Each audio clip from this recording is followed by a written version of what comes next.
আসসালামু আলাইকুম সবাইকে। আমরা এই ভিডিওটিতে এসএসসি ফিজিক্সের পঞ্চম অধ্যায় পদার্থের অবস্থা ও চাপের কুমিল্লা বোর্ড 2023-এ আসা এই সৃজনশীলটা সলভ করব। দেখো, উদ্দীপকে দুইটা পাত্র দেখতে পারতেছো। প্রথম পাত্রের ব্যাসার্ধ 0.5 সেন্টিমিটার, দ্বিতীয় পাত্রের ব্যাসার্ধ হচ্ছে 3 সেন্টিমিটার।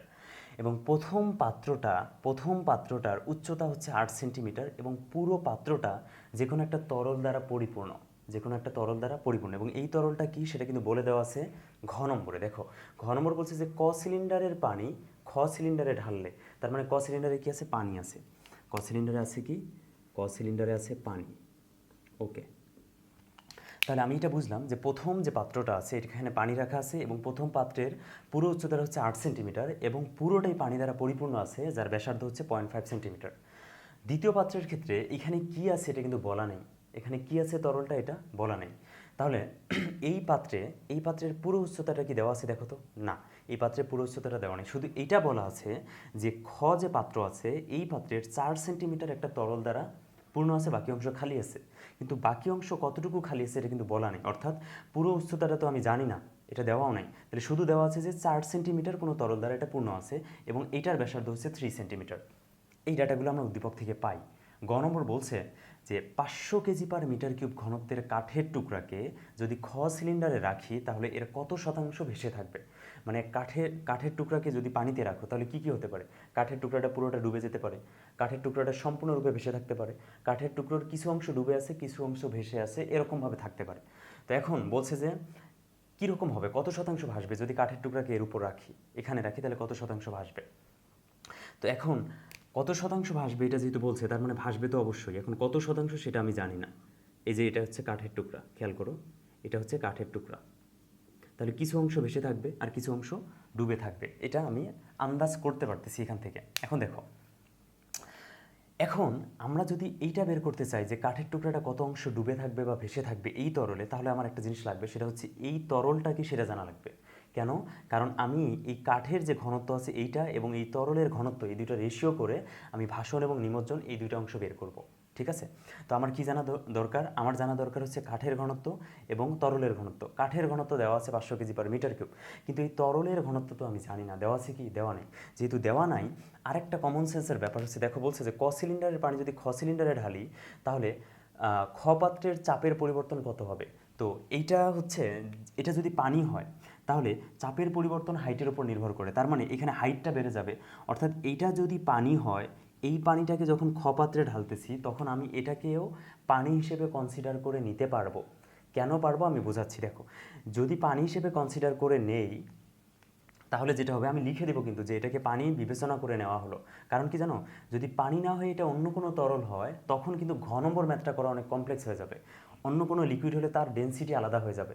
ঠিক আছে? তখন আলাদা ডেনসিটি যদি হয় তাহলে এটা অন্য ঘনত্বের তরল, এটা হচ্ছে পানি, তাহলে পানিকে যদি অন্য ঘনত্বের কোনো তরলের সাথে মিক্স আপ করাও তাহলে একটা নতুন ঘনত্ব বিশিষ্ট একটা তরল তৈরি হবে না? নতুন ঘনত্ব বিশিষ্ট একটা তরল তৈরি হবে। সেই ক্ষেত্রে ঘ নম্বর ম্যাথটা কিন্তু অনেক কমপ্লেক্স হয়ে যাবে। বুঝতে পারছো? তার মানে এটা খুব সাধারণভাবে বোঝা যাচ্ছে যে কপাত্রের পানি যদি খপাত্রে ঢালি তাহলে হাইটের কারণে যেহেতু চাপের পরিবর্তন হবে, তার মানে হাইটটা বাড়বে, চাপ বৃদ্ধি পাবে। তো দ্যাট ইজ ওয়াই আমরা এটাকে পানি কনসিডার করে নিতে পারি। এখন এটা কি সবসময় নিব? অ্যান্সার হচ্ছে যে না, এটা অবশ্যই প্রশ্নের মধ্যে বলে দেওয়া থাকবে। ঠিক আছে? এই প্রশ্নটা একটু কারেকশন করা উচিত ছিল। তাহলে আমি এই কথাটা লিখে দেব যে ধরি খ পাত্রে পানি রাখা আছে। এখন তুমি বললা যে আমি পানি ধরবো না স্যার, অন্য কিছু ধরবো, তো ধরো, সমস্যা নেই, তাও হবে। এটাকে যে কোনো একটা তরল ধরো, সেই তরলের ঘনত্বকে রো ধরো। ওই রো এর মানটা তো তুমি জানো না, ওই রো বিশিষ্ট একটা অ্যান্সার তুমি লিখে দিবা যে অ্যান্সারে রো এর মান জানো না। মানে এক্স্যাক্টলি কত শতাংশ ভাসবে সেটা যদি বের করতে চাও তাহলে তোমাকে এটা পানি ধরে নিতে হবে, বা মানে পানি ধরে নিতে হবে, বা এমন কোনো তরল ধরে নিতে হবে যে তরলের ডেনসিটিটা তুমি জানো। বুঝতে পারছো? ধরে নিয়ে তারপর ম্যাথটা সমাধান করে দিতে হবে যে যদি তরলটা এইটা হয় তাহলে এত শতাংশ ভাসবে। বুঝছো? আমাদের ডেনসিটিটা অবশ্যই জানা লাগবে। তাহলে ধরি খপাত্রে কি আছে? খপাত্রে পানি আছে, খপাত্রে পানি আছে। এখন ম্যাথটা করে ফেলো। দেখো বলছে যে 500 কেজি পার মিটার কিউব ঘনত্বের কাঠের টুকরাকে খ সিলিন্ডারে রাখলে কত শতাংশ ভাসবে। তাহলে ভাসন এবং নিমজ্জনের যত ম্যাথ আছে সবগুলো আমরা একটা কনসেপ্ট দিয়ে শুধু করব, সেটা হচ্ছে আমরা জানি যে নিমজ্জিত অংশের পরিমাণ, নিমজ্জিত অংশের পরিমাণ, যে কোনো বস্তুকে যদি যে কোনো তরলে আমি নিমজ্জিত করতে চাই তাহলে কত শতাংশ ডুবে থাকবে নিমজ্জিত অংশ? নিমজ্জিত অংশ হবে বস্তুর ঘনত্ব আর নিচে হচ্ছে তরলের ঘনত্ব, ঠিক আছে? যে তরলে ডুবাতে চাচ্ছি সেই তরলের ঘনত্ব। বুঝছো কথা? এই রেশিও থেকে যে মানটা পাবো সেটা হচ্ছে কত অংশ ডুবে থাকবে এটা পাবো। তাহলে ডুবে থাকবে কত পার্সেন্ট সেটা যদি বের করতে পারি, ভেসে থাকবে কত পার্সেন্ট সেটাও বের করা যায়। এখন দেখো, যেহেতু আমরা শতকরা বের করব, তার মানে এটার সাথে 100 গুণ করতে হবে। গুণ করলে আমাদের এখান থেকে শতকরা মানটা বের হয়ে যাবে, পার্সেন্টেজ বের হবে, ঠিক আছে? নিমজ্জিত কত পার্সেন্ট। তাহলে বস্তুর ঘনত্বটা কত? 500 কেজি পার মিটার কিউবের কাঠের টুকরা। তাহলে উপরে হচ্ছে 500। তরল কি? তরলটা হচ্ছে পানি। তাহলে পানির ঘনত্ব কেজি পার মিটার কিউবে 1000। একটা জিনিস মনে রাখবে, উপরে যে ইউনিট নিবা নিচেও একই ইউনিট নিতে হবে, ইন্টু 100। এখান থেকে কি আসবে? পার্সেন্ট আসবে। তাহলে কত পার্সেন্ট আসতেছে? 50%। অর্থাৎ নিমজ্জিত অংশ, এই যে কাঠের টুকরাটা 500 কেজি পার মিটার কিউব ঘনত্বের কাঠের টুকরাকে পানিতে ডুবাতে যাচ্ছি, এইটা 50% ডুবে থাকবে। এবং আমাকে বলছে কি কত শতাংশ ভাসবে। অতএব ভেসে থাকবে বা ভাসমান অংশ। তাহলে 50% একটা বস্তু ডুবে আছে, তাহলে ভেসে আছে কত? অবশ্যই 50%। তাহলে ভাসমান অংশ হবে 100% মাইনাস 50%, দ্যাট মিনস 50%। অর্থাৎ 50% যদি ডুবে থাকে তাহলে 50% ভেসে থাকবে। এখন 30% যদি ডুবে থাকতো 70% ভেসে থাকতো, ঠিক আছে? 100 থেকে বাদ দিয়ে দেবো এটা, নিমজ্জিত অংশ 100 থেকে বাদ দিয়ে দেবো, ভাসমান অংশ বের হয়ে যাবে। খুব ইজি কনসেপ্ট, ওকে? আশা করি বুঝছো। এখন দেখো আমরা ঘ নম্বরটা সলিউশন করব। কী বলছে? ঘ নম্বর বলছে যে ক সিলিন্ডারের পানি যদি খ সিলিন্ডারে ঢালি। আচ্ছা, খুব ভালো মতো বুঝবা এটা। তাহলে আমি এইটুক অংশ মুছে দিচ্ছি, কারণ এই কনসেপ্টটা হচ্ছে আমাদের গয়ের কনসেপ্ট, ওকে? এখন দেখো এই অবস্থায় রাখা আছে। এখন আমি কি করব? আমি যেটা করব, এই ক সিলিন্ডারের যে পানি আছে এই পানিটাকে আমি খ সিলিন্ডারে ঢালবো। বুঝছো কথা? ক সিলিন্ডারের পানিকে খ সিলিন্ডারে ঢালবো। ঢাললে পাত্রের চাপের, খ পাত্রের চাপের পরিবর্তন কত হবে? এই যে খ পাত্রের চাপের পরিবর্তন বলছে না, এই প্রশ্নটা ভালো মতো বুঝতে হবে। খ পাত্রের চাপের পরিবর্তন, কোথায় চাপের পরিবর্তন? এটা হচ্ছে খ পাত্রের তলদেশে চাপের পরিবর্তন, এই যে তলদেশে। এখন কথা হচ্ছে স্যার এটা তো বলে দেওয়া নেই, এটা তোমার বুঝে নিতে হবে, ঠিক আছে? এটা তোমার বুঝে নিতে হবে। তাহলে খ পাত্রের তলদেশে চাপের পরিবর্তন হবে, কেননা এখানে যদি পানি ঢালে হাইট পরিবর্তন হবে, এবং আমরা জানি হাইট পরিবর্তন হলে চাপ পরিবর্তন হয় তরলের অভ্যন্তরে। তাহলে খপাত্রের তলদেশের চাপের পরিবর্তন বের করতে হবে। তো চাপের পরিবর্তন মানে কি? আগে একটা চাপ ছিল, পরে একটা চাপ হবে। তো আগে চাপটা কত ছিল সেটা আমরা আগে বের করে নিই, দেখি আগে চাপটা কত ছিল। তাহলে ঘ নম্বর যদি করি আমরা, ঘ নম্বর পূর্বে চাপ, ঠিক আছে? এটাকে ধরলাম P1। তাহলে পি সমান কী হবে? এইচ রো জি। তাহলে H1 রো জি, ঠিক আছে? H1 কত? আগে হাইটটা কত ছিল দেখো তো? 4 সেন্টিমিটার। আগে হাইট ছিল 4 সেন্টিমিটার। 4 ডিভাইডেড 100 দ্বারা ভাগ করে মিটার করে নিলাম। রো এর মান কত? এই পাত্রে কী আছে? পানি আছে। রো এর মান হচ্ছে 1000, ঠিক আছে? ইন্টু জি কত? 9.8। এটা হচ্ছে আগের চাপ প্যাসকেল এককে। তাহলে এটা যদি ক্যালকুলেট করি, এখান থেকে মানটা কত আসে বলো তো? উপরে হচ্ছে 4, নিচে হচ্ছে 100। এটার সাথে গুণ করব 1000 গুণন 9.8, তাহলে 392 প্যাসকেল, 392 প্যাসকেল। এটা বোঝা গেছে? তাহলে দেখো P1 আমি পেয়ে গেলাম, মানে আগে চাপ কত ছিল? 392 প্যাসকেল। এখন পরে চাপ কত এটা বের করবো। তো পরে চাপ বের করার আগে আমাকে দেখতে হবে এই পানিটা, খেয়াল করো, পরে যখন এই পানিটা এখানে ঢালছি তখন হাইটটা কি আরও 4 সেন্টিমিটার আছে? না, এখন কি হয়েছে? বেড়ে গেছে না? এখন বেড়ে কত হয়েছে সেটা আমার জানা জরুরি। এখন দেখো এই পাত্রটার, এই সিলিন্ডারটার দেখো ব্যাসার্ধ বেশি, তার মানে এটার আকার বড় আর এটার আকার ছোট। তাহলে দেখো এখানে 8 সেন্টিমিটার হাইটের লিকুইড যদি এখানে ঢালি আমি, এখানে কি 8 সেন্টিমিটার বৃদ্ধি পাবে? অ্যান্সার হচ্ছে যে না। কেন? কারণ এর ব্যাসার্ধ হচ্ছে 0.5 সেন্টিমিটার, এর ব্যাসার্ধ হচ্ছে 3 সেন্টিমিটার। তার মানে এখান থেকে 8 সেন্টিমিটার, মানে এই হাইটের পানি যদি এখানে ঢালি, এখানে কিন্তু 8 সেন্টিমিটার বাড়বে না, এখানে হাইটটা একটু কম বাড়বে। কেন কম বাড়বে? কারণ এটার আকার বেশি, ঠিক আছে? এখন দেখো এইখানে এই যে লাল যে পানিটুকু আছে এই অংশকে যখন এখানে রাখবো, এই পানিটাকে যখন সম্পূর্ণরূপে ঢেলে দিব, এইখানে যত আয়তনের পানি আছে, আয়তন তো আর চেঞ্জ হচ্ছে না। এখানে যদি 1 লিটার পানি থাকে, এখানে যদি ঢেলে দিই তাহলে 1 লিটারই তো যাচ্ছে। অর্থাৎ এখানে যদি 1 ঘনমিটারের পানি থাকে, এখানে যদি এই 1 ঘনমিটারের পানি ঢেলে দিই, এখানে আয়তন কিন্তু 1 ঘনমিটারই আছে।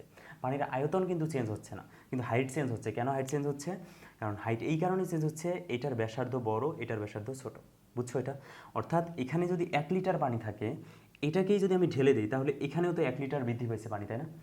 এখানে 1 লিটার পানি আছে, এই 1 লিটার পানি যদি এখানে ঢেলে দিই তাহলে এখানে 1 লিটার পানি বাড়ছে, তাই তো? এটা বাড়ছে। কিন্তু এখানে 8 সেন্টিমিটার হাইট আছে, এই পানিটাকে যদি এখানে ঢেলে দিই তাহলে 8 সেন্টিমিটার হাইট কি বাড়বে? অ্যান্সার হচ্ছে যে না। কেন বাড়বে না? কারণ এই পাত্রের আকারটা অনেক বড়, এখানে হাইট কম বৃদ্ধি পাবে। বুঝছো, কিন্তু আয়তন সেম থাকবে। যেটুক পানি ঢালছি এর আয়তন এখানে যায়, এখানেও তা। তো মনে করো পানিটা ঢালার পর, খেয়াল করো পানিটা ঢালার পর এই যে লাল যে অংশটা, এটুক ধরে নাও যেটুক পরিমাণ পানি আমি এই পাত্র থেকে ঢালছি, এটুকু একটু বুঝো ভালো মতো, হ্যাঁ। তাহলে এই যে পানিটা আমি এই পাত্রে ঢালার পরে দেখো আমার এই পরিমাণ হাইট কি বৃদ্ধি পাইছে না আগের চেয়ে? আগে ছিল 4, এখন কি 4+8 হয়ে গেছে না হাইট? এখন 4+8 হয়ে গেছে। এখন এই এইচের মানটা আমার জানা দরকার। এটাকে আমরা এইচ প্রাইম বললাম, ঠিক আছে? এটাকে বললাম এইচ প্রাইম। তো খেয়াল করো এই এইচ প্রাইমের মানটা যদি আমি জানি তাহলে কি এখন কতটুকু হাইট হয়েছে সেটা জানবো, তখন আমি এই পাত্রের তলদেশে আরেকটা চাপ নির্ণয় করবো, এরপর চাপের পরিবর্তনটা বলে দিব। এখন আমার টার্গেট হচ্ছে এইচ প্রাইমের মানটা বের করা। তাহলে দেখো এই পাত্র এবং এই পাত্রের যে তরলটা আছে, এখানে যত আয়তনের তরল আছে এখানেও একই আয়তনের তরল আছে। এখানে 1 লিটার তরল থাকলে এখানেও 1 লিটার আছে, কিন্তু এটার হাইট 8 সেন্টিমিটার, কিন্তু এখানে হাইটটা কম হবে, তাই না? এটা আমরা বুঝতে পারতেছি। কিন্তু কি সমান? আয়তন সমান। এই কনসেপ্টটা কাজে লাগিয়ে আমরা এটা এইচ প্রাইমের মান বের করবো। দেখো শর্ত মতে কি বলতে পারি দেখো তো, এই আয়তন এবং এই আয়তন সমান না, একই আয়তনের পানি, তাহলে আমি বলতে পারবো যে V1 = V2, আয়তন সেম। এখন এই আয়তন কি? এটা একটা সিলিন্ড্রিক্যাল শেপের আকৃতিতে আছে না, তাহলে এর আয়তন কি হবে? সিলিন্ডারের আয়তনের সমান হবে কি হবে? পাই r² H, r1² এই যে H, ঠিক আছে? এটা হচ্ছে 1-এর ক্ষেত্রে পাই r² H ইজ ইকুয়াল, এটার ক্ষেত্রেও কি একই ফর্মুলা না? দেখো তো পাই r² H, ঠিক আছে? পাই r² H, দেখো এটা কিন্তু এইচ প্রাইম। কেন? খেয়াল করো ভালো মতো, এইটুকু আয়তনের সমান না, তার মানে এই লাল আয়তনটা এই লাল আয়তনের সমান। এখন এই লাল আয়তনের ক্ষেত্রে আয়তন যদি নির্ণয় করি পাই r² H মানে কি? এই হাইটটা পাই r² H, ওকে। এইটার ক্ষেত্রে হাইটটা কি? পাই r2², এই যে ব্যাসার্ধ তো r2², এবং এইটা কিন্তু হচ্ছে এইচ প্রাইম। তার মানে কি আয়তন যতটুকু উচ্চতায় আছে সেই উচ্চতাটা শুধু নেব না আমি, এই কারণে যে এইচ প্রাইমটা শুধু এখানে নিছি আমি। এটা কি বুঝছো? তাহলে যদি বুঝো, এখন দেখো উভয় পক্ষ থেকে পাই বাদ যায়। এখন দেখো আমরা মান বের করবো এইচ প্রাইমের, তাহলে এইচ প্রাইম সমান কী হবে? এই r2² এর পাশে ভাগ হয়ে যাবে, এবং এখানে যদি r1-এর উপর স্কোয়ার আছে তাহলে r1/r2 একবারে হোল স্কোয়ার দিয়ে দিলাম, ঠিক আছে? এবং এইচটা আগে থেকে এই পাশেই আছে, এই পাশে গুণ অবস্থায় রাখো, আর এখানে হচ্ছে এইচ প্রাইম, ঠিক আছে?